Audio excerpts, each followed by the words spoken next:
আমাদের মাদ্রাসার হেফজ বিভাগের নতুন হেফজ বিভাগের পাগড়ি নিতেছেন, হাফেজ হয়েছেন হাফেজ আবরারুল করিম। হাফেজ আবরারুল করিম আমাদের প্রধান অতিথি তাকে পাগড়ি প্রদান করতেছেন এবং সম্মাননা ক্রেস প্রদান করতেছেন।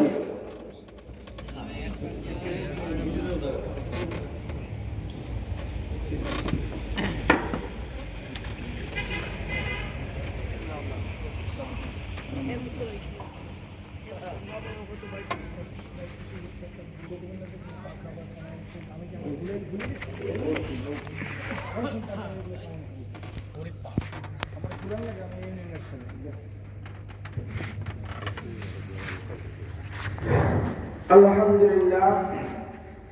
রায়াপুর জামিয়াতুস সুন্নাহ ভারতীয় হ্যালো গাইস, আসসালামু আলাইকুম। মেসাজ করিয়ান, welcome back to my another vlog. আজকে আমি আপনাদের সামনে একটা ওয়াজ তুলে ধরবো। আল্লাহ মাওলানা ডক্টর সিরাজুল ইসলাম সিরাজি সাহেবের আমাদের বার্ষিক দ্বিতীয় বার্ষিক ওয়াজ মাহফিল এর ওয়াজের আপনাদের সামনে আমরা কিছু ভিডিও উপস্থাপন করবো। আমি আগেও আরও দুইটি ভিডিও উপস্থাপন করেছি আপনাদের মাঝখানে। এখন এটা তৃতীয় নম্বর হবে ইনশাল্লাহ। আপনারা সবাই দেখবেন।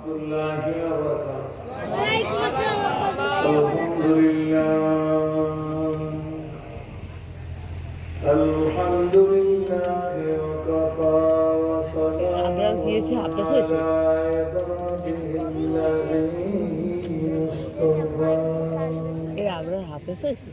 আম্মা বাদ। সকলে পড়ি আউযু বিল্লাহি মিনাশ শাইতানির রাজীম।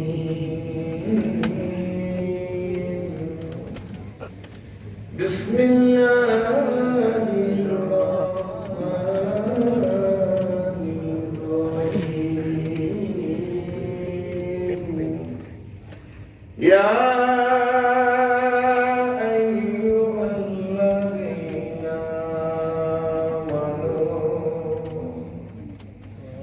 لا تلهكم أموالكم ولا أولادكم عن ذكر الله. وقال تعالى إنا نحن نزلنا الذكر وإنا له لحافظون. وقال تعالى كل نفس ذائقة الموت إن الله وملائكته يصلون على النبي يا أيها الذين آمنوا صلوا عليه وسلموا تسليما. اللهم صل على سيدنا ونبينا ونبينا وحبيبنا محمد صلى الله عليه وسلم. জবান খুলতে হবে বালাগাল ওলা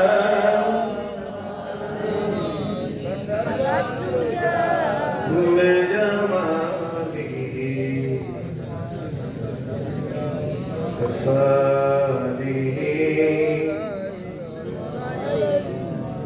লা ইলাহা ইল্লাল্লাহ লা ইলাহা হবে আমার নাম মুর্শিদের মাইকে বাড়ি আলা নাই রে বাড়ি নাই রে দুনিয়াতে লা ইলাহা ইল্লাল্লাহ লা ইলাহা ইল্লাল্লাহ। বিচার করিবেন সেই মহান আল্লাহ। বলো বিচার করিবেন সেই মহান আল্লাহ, যার সাথে ধোঁকাবাজি চলিবে না। লা ইলাহা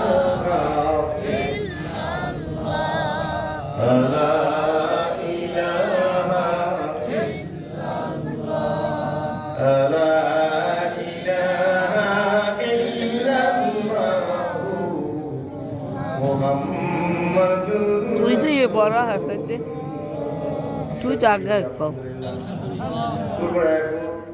জামিয়াতুস সুন্নাহ ফারুকিয়া হাফিজিয়া মাদ্রাসা এলাকাবাসীর উদ্যোগে দ্বিতীয় বার্ষিক ওয়াজ মাহফিল হালকা জিকিরের সংগ্রামী সভাপতি বিশিষ্ট আলেম দ্বীন প্রখ্যাত ইসলামী চিন্তাবিদ আমাদের প্রাণপ্রিয় হাবাব আলহাজ হযরত মাওলানা সেকেন্দার আলী সিদ্দিকী সাহেব হযরত পীর সাহেব হুজুর কাঠিপাড়া আজকের এই স্টেজে বসা এই মাদ্রাসার সম্মানিত প্রতিষ্ঠাতা অভিভাবক পূর্ব রায়পুর জামিয়াতুস সুন্নাহ ফারুকিয়া হাফিজিয়া মাদ্রাসা সম্মানিত প্রতিষ্ঠাতা আলহাজ কাজী আলম ফারুক সাহেব আল্লাহ তাকে নেক হায়াত দান করুক।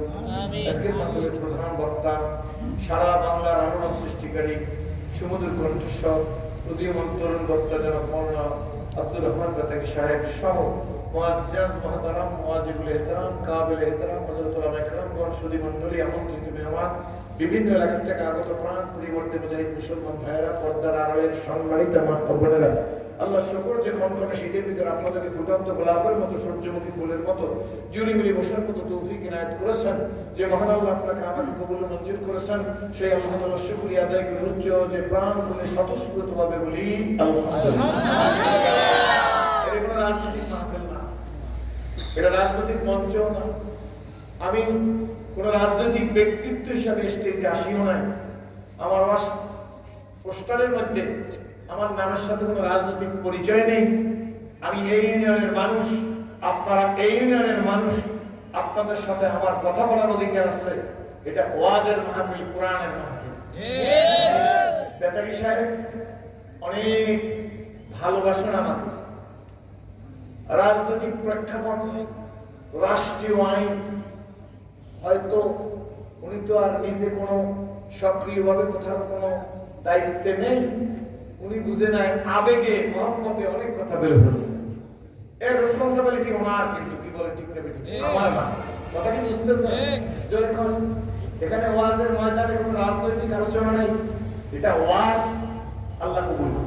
আমিন। যারা কাছে আছেন, যারা দূরে আছেন, আসেন, কি বলি রেকর্ড করেন, তারপরে শুনেন কি বলেন ঠিক না বেঠিক, আর এই মন্তব্য না করি ঠিক না বেঠিক। জানেন বাড়ি নাই কাজে জন পরের বাড়ি সাজে, তার মতো বোকা কি আর এই জগতে আছে বলো? আপন বাড়ি নাই কাজে জন, জোরে আপন বাড়ি নাই কাজে জন পরের বাড়ি সাজে, তার মতো বোকা কি আর এই জগতে আছে? ঠিক না বেঠিক? যাই হোক, অনেক ওয়াজ হয়ে গেছে। বেতাগী সাহেব সুন্দর ওয়াজ করছে, আমি আইসা মনে হয় 2 সেকেন্ড পাইছি। হ্যাঁ, গজল কইও তো অনেক মাত্রায় গরম করছে।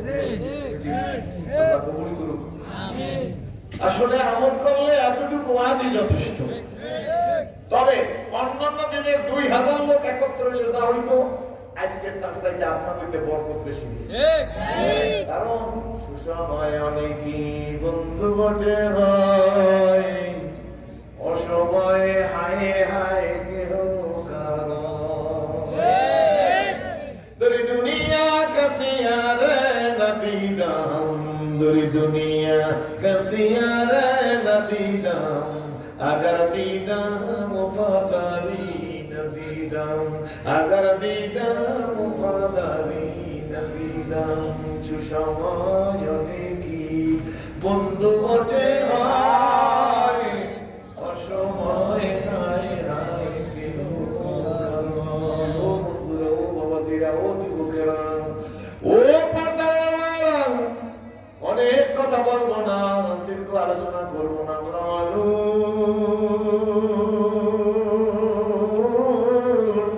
কে বানাইছে? মুখ তুলে বড় লাগবে জোরে। এই জমিনের মালিক কে? আসমানের মালিক কে? এই যে শীত লাগতেছে, লাগাইলো কেডা? 2 মাস আগে এসির মধ্যে আছি, পাখা দিয়ে বাতাস করতেছে, পাতলা জামা, তারপরে অধৈর্য, এখন তো মাফলার, কান টুপি, শাল চাদর, জ্যাকেট, কে লাগাইলো? ব্যতিক্রম আর কিছু না গো। সেই দিন দক্ষিণ দিকের বাতাস উত্তর দিকে গেছে, আজকে উত্তর দিকের বাতাস দক্ষিণ দিকে যায়,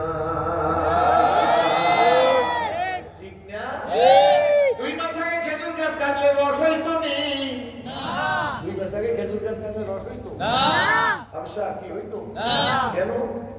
আল্লাহ গাছের খেজুর গাছকে বলছে, ভালো করে শুনবেন, এই গাছ কার্তিক ফাল্গুন পৌষ মাসে রস দিবি, আষাঢ় শ্রাবণ ভাদ্র মাসের রস দিবি না। গাছে আষাঢ় শ্রাবণ ভাদ্র মাসের রস দিবি না, অগ্রহায়ণ পৌষ মাসে রস দিতেছে কিনা? বড় মা গাছে খেজুর গাছে আল্লাহর হুকুম মানলো নি? এখন কি মাঠে পানি আসেনি? কেন নাই গেল কোথায়? কোন মটকিতে ঢুকাইলো, কোন ট্যাঙ্কিতে ঢুকাইলো? আষাঢ় শ্রাবণ মাসে পানি আসবি, চৈত্র মাসে পানি আসবি, পানিতে অগ্রহায়ণ মাসে পানি আল্লাহ খরচ করে নিল। মা গো, বাবা গো, যুবক গো, যুবতী গো, ধনী গো, গরিব গো, স্কুল কলেজ ইউনিভার্সিটির বাবা গো, পানিতে আল্লাহর হুকুম মানলো, শীতে আল্লাহর হুকুম মানলো, গাছে আল্লাহর হুকুম মানলো, মানে না আমার মতো ইনসান মানুষ। এই জন্য আল্লাহ বলছে, ইন্নাল ইনসানা লিরাব্বিহি লাকানুত।